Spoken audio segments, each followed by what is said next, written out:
লক্ষ্মীপুরের রায়পুর উপজেলার আসন্ন বর্ষা মৌসুমে জলাবদ্ধতা নিরসনে একটি মতবিনিময় সভা অনুষ্ঠিত হয়েছে।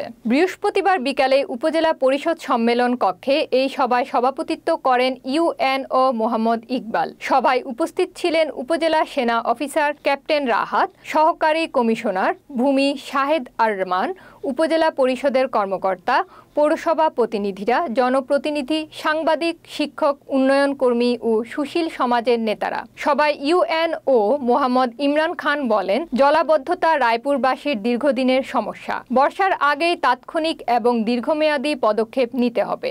ড্রেনেজ ব্যবস্থার উন্নয়ন, খাল নালার পুনঃখনন এবং জনগণের অংশগ্রহণ নিশ্চিত করে একটি টেকসই সমাধান গড়ে তোলা হবে। এতে বিভিন্ন উন্নয়ন পরিকল্পনা এবং প্রয়োজনীয় পদক্ষেপ নিয়ে আলোচনা করা হয়, যাতে বর্ষা মৌসুমে জলাবদ্ধতা থেকে রায়পুরবাসী মুক্তি পায়।